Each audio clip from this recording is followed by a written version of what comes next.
Kimia kombinatorial, strategi dan metode dalam sintesis kombinatorial. Sintesis kombinatorial merupakan sintesis banyak senyawa atau library compounds dalam waktu yang relatif pendek dengan menggunakan rute reaksi tertentu dan reaktan yang beragam. Berikut adalah perbedaan antara sintesis konvensional dan sintesis kombinatorial. Sintesis konvensional adalah sintesis satu senyawa pada satu waktu, seperti X tambah Y menjadi XY. Sedangkan sintesis kombinatorial adalah sintesis banyak senyawa pada satu waktu.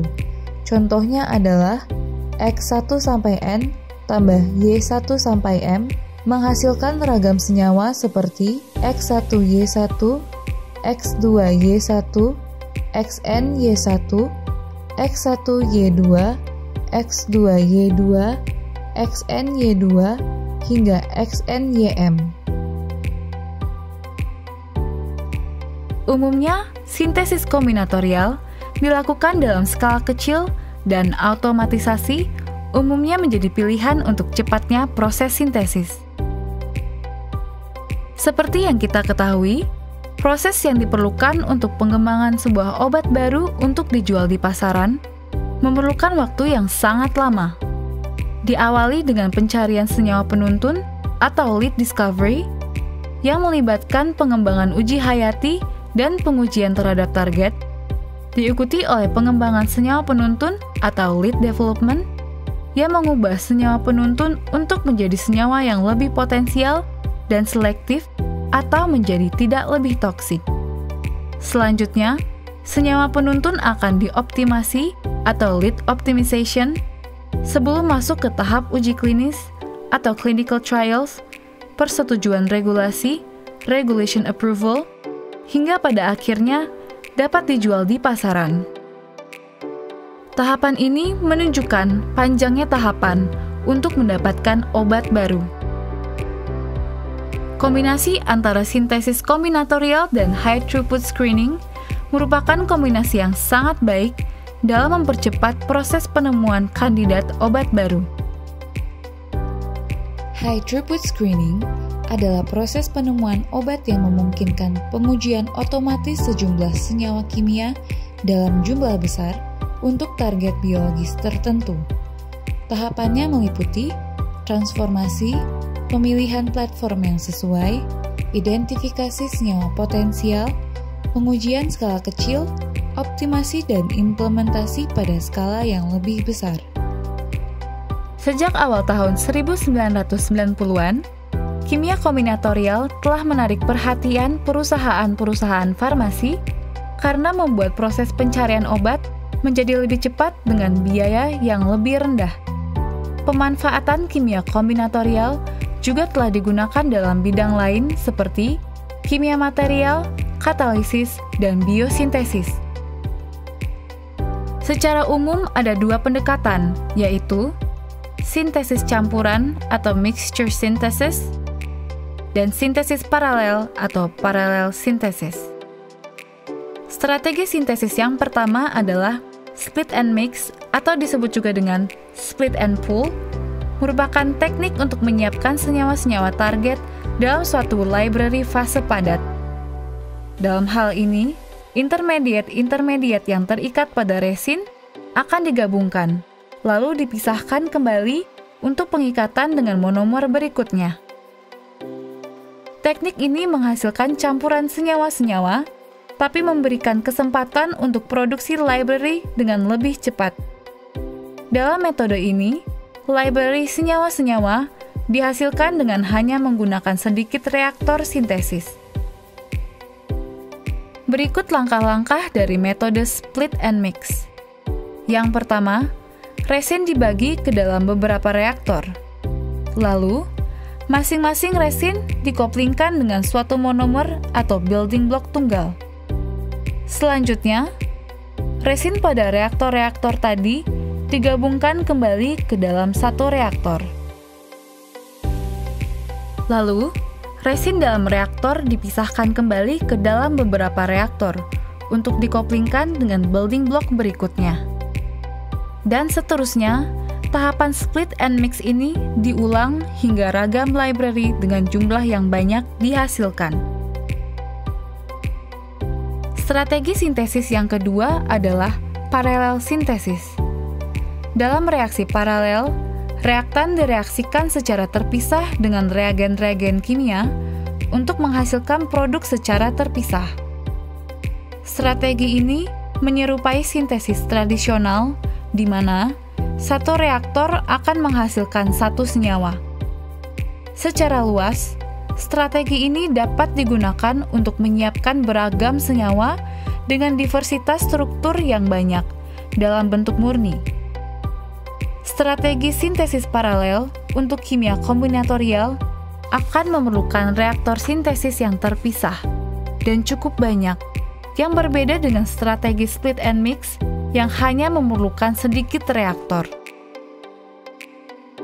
Ada dua cara di mana sintesis kombinatorial dilakukan, yaitu sintesis dalam fase padat dan dalam fase cair dan larutan.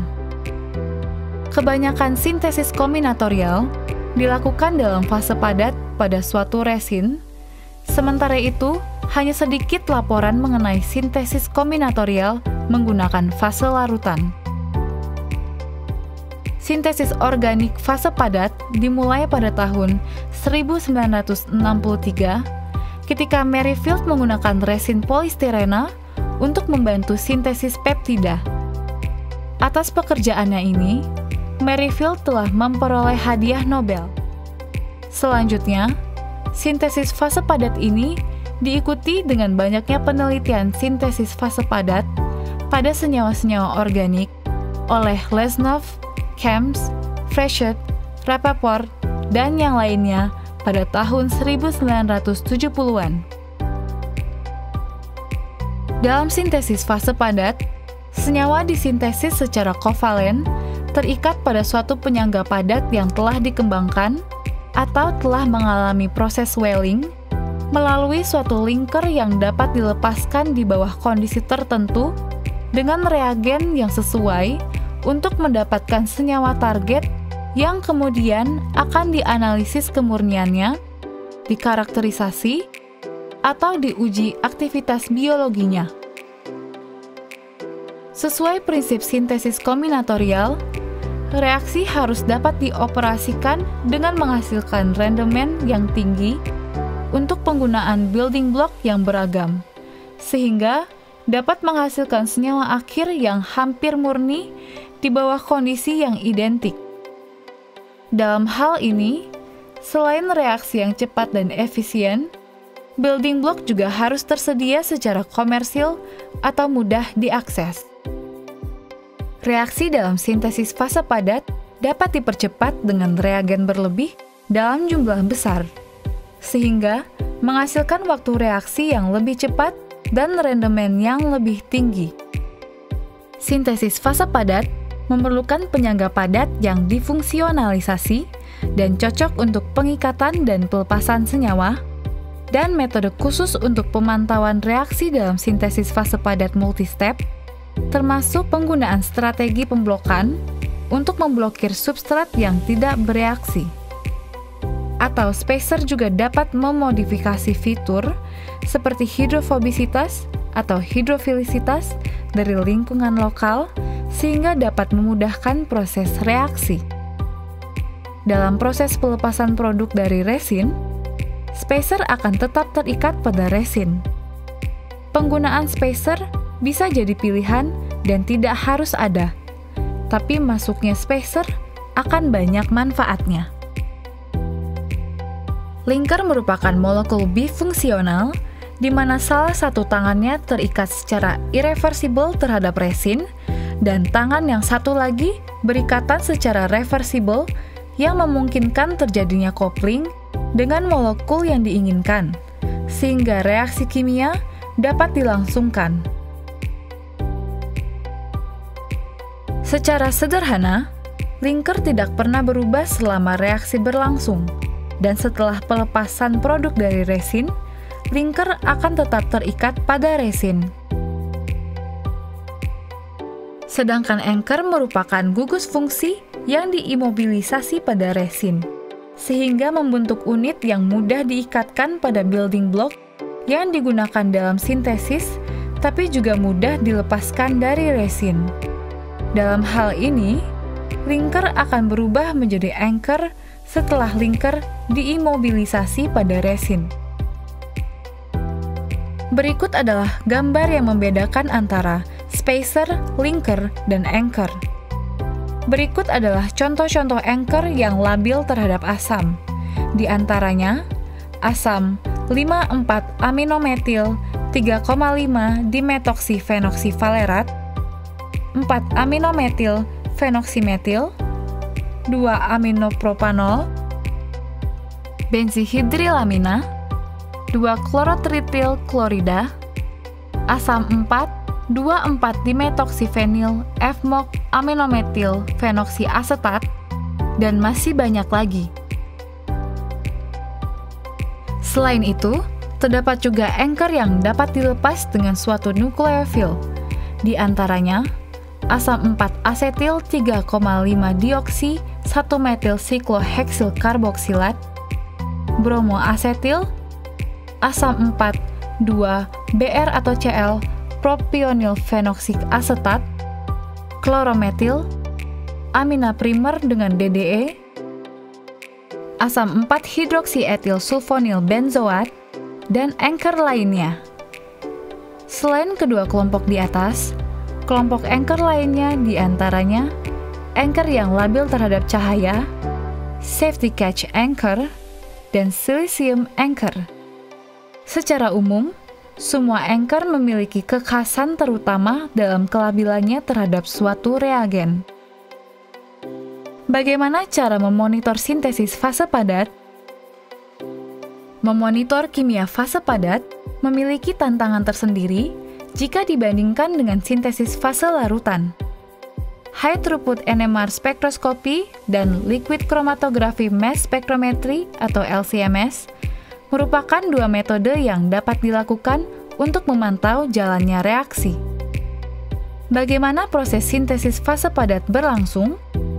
Berikut adalah satu contoh sintesis fase padat untuk suatu peptida.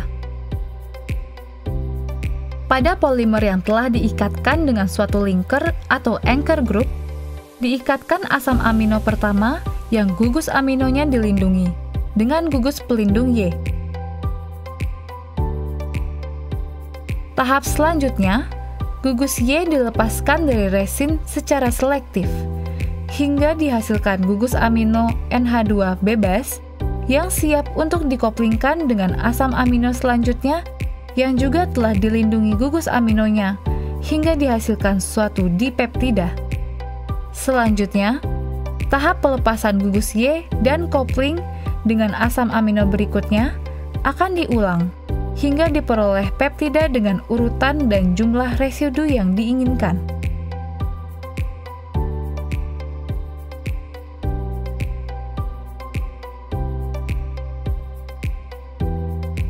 Tahap terakhir adalah melepaskan gugus Y ujung, dilanjutkan pelepasan peptida dari resin, hingga dihasilkan peptida bebas yang siap untuk dimurnikan dan dikarakterisasi. Selain sintesis peptida, senyawa-senyawa organik berukuran kecil dan sedang pun dapat disintesis dengan metode fase padat ini.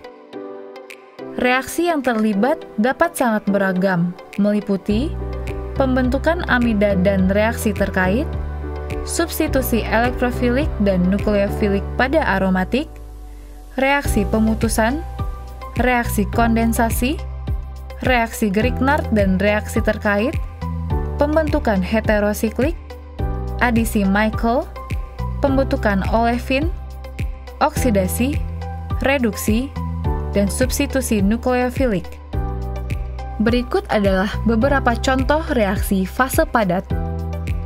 Contoh yang pertama adalah reaksi fase padat yang melibatkan pembentukan ikatan karbon-karbon melalui reaksi Suzuki coupling. Berikut adalah spesifikasi reaksi Suzuki yang dilakukan pada fase padat. Yang pertama, Umumnya, resin yang digunakan adalah safety catch, ringamide, wang, sasrin, dan THP.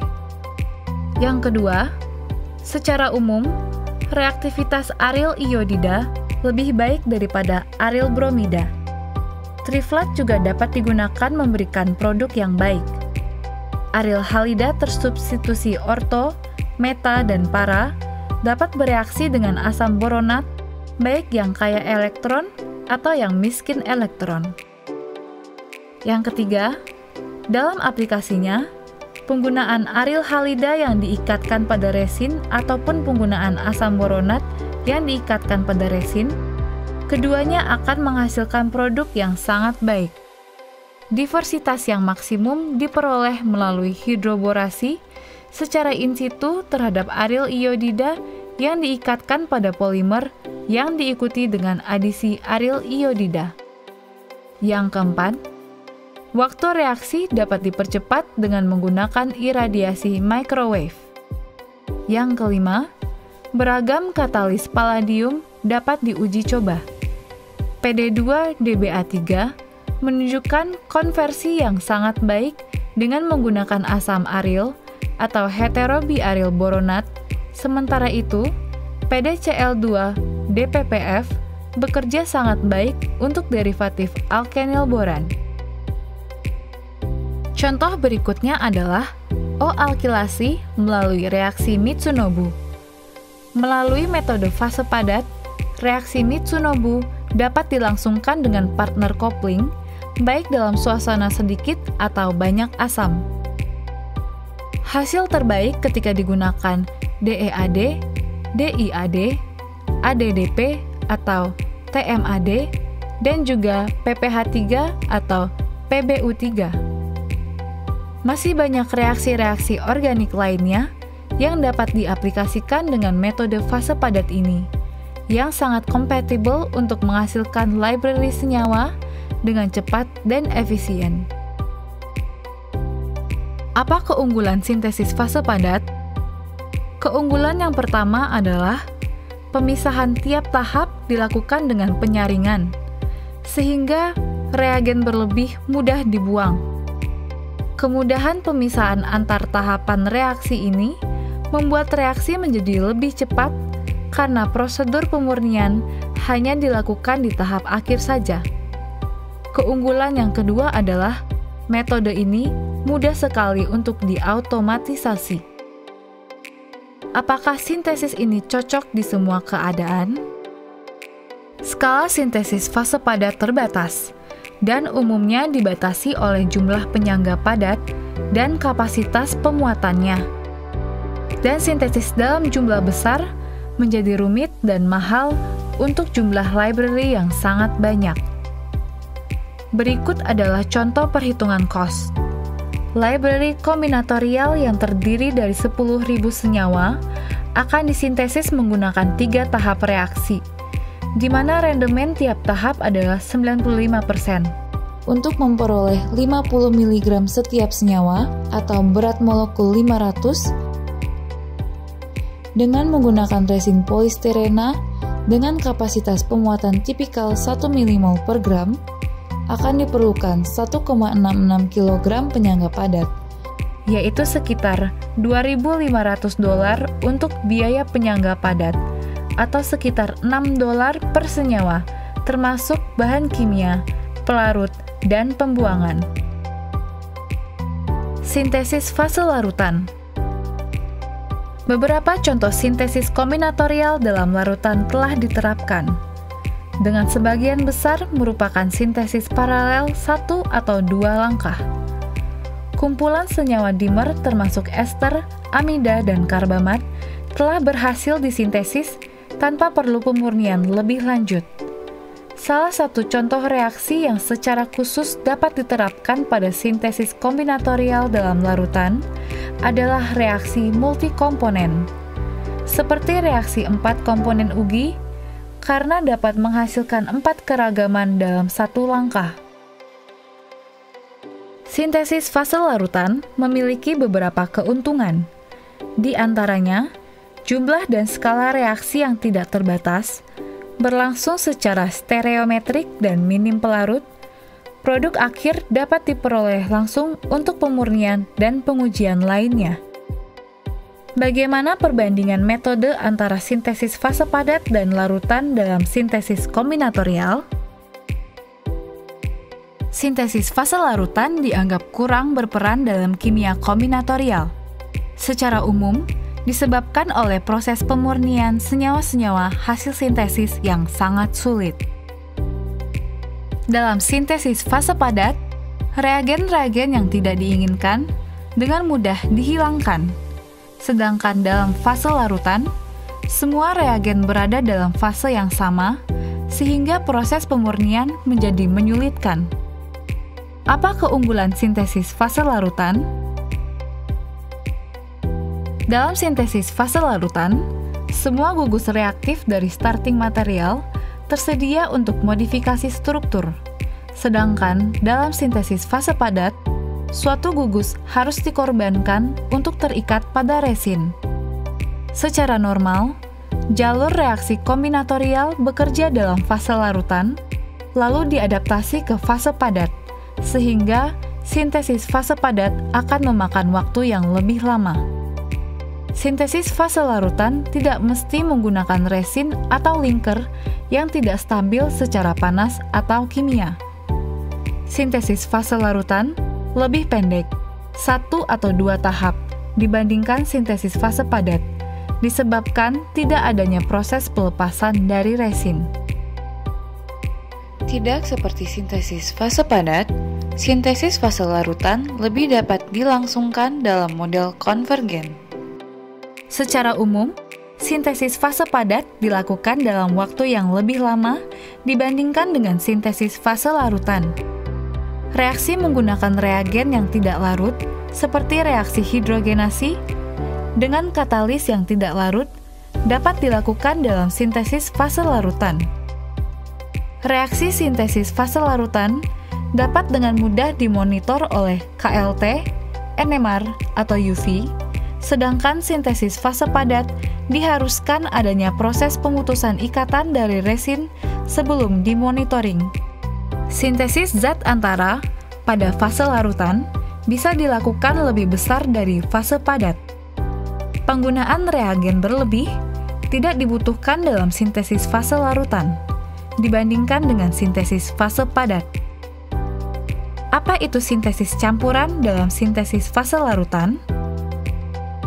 Sintesis campuran ini dapat dikatakan merupakan suatu pendekatan yang ekonomis. Namun, ada beberapa kekurangan yang muncul. Pertama, semakin banyak komponen, reaksi yang berlangsung semakin tidak analitik, sehingga produk hasil reaksi akan sulit ditentukan komposisinya. Kedua, jika ditemukan komponen yang menunjukkan aktivitas biologi tidak aktif, proses penelusuran tiap komponen harus dilakukan. Sintesis campuran merupakan cara yang sederhana untuk membuat modifikasi derivatif ansimetris.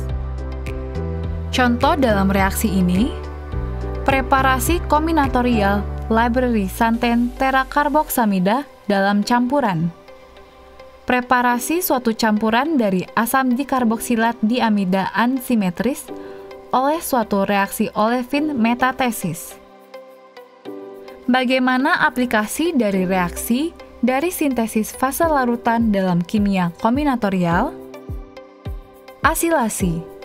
Secara umum, asilasi dari alkohol dan amina adalah reaksi yang mudah berlangsung sehingga tidak dibutuhkan jumlah starting material yang berlebih.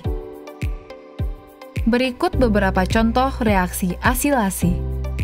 Produk library kombinatorial via regioselektif enzimatik asilasi dari alkohol juga pernah dilaporkan.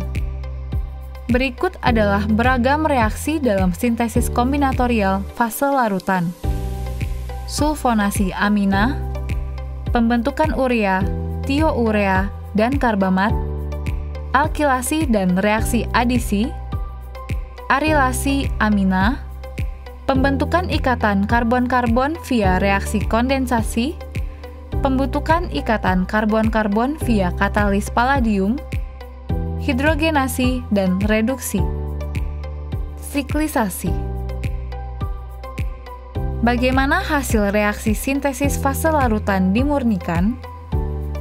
Telah disebutkan sebelumnya, jika proses pemisahan merupakan hal yang krusial dalam sintesis fase larutan. Beragam teknik telah digunakan untuk hal tersebut, walau semua bergantung pada ukuran dari library dan seberapa mudah ia dapat diotomatisasi. Kebanyakan berfokus pada pemisahan secara kromatografi. Namun begitu, ada beberapa teknik yang digunakan untuk memudahkan proses pemurnian tersebut. Apa saja teknik yang dapat digunakan dalam pemurnian? Reagen terikat fase padat. Reagen penolong atau produk yang diturunkan darinya, contohnya katalis, merupakan suatu sumber pengotor yang umum. Penambahan reagen yang terikat kepada suatu pendukung padat menyediakan suatu cara yang sangat efisien dalam menghindari pengotor tersebut. Berikut contoh reaksinya. Suatu pembentukan amina via agen pengaktifasi terikat pendukung padat. Ekstraksi fase padat. Ekstraksi fase padat didasarkan pada perbedaan sifat fisikokimia atau reaktivitas kimia antara starting material, produk, dan katalis. Larutan hasil reaksi diberikan suatu fase padat yang mengandung gugus fungsi tertentu yang sifatnya komplement terhadap reagen yang akan diekstrak. Setelah sisa berlebih starting material atau katalis dihilangkan, produk akan diperoleh dengan evaporasi pelarut. Berikut tabel contohnya.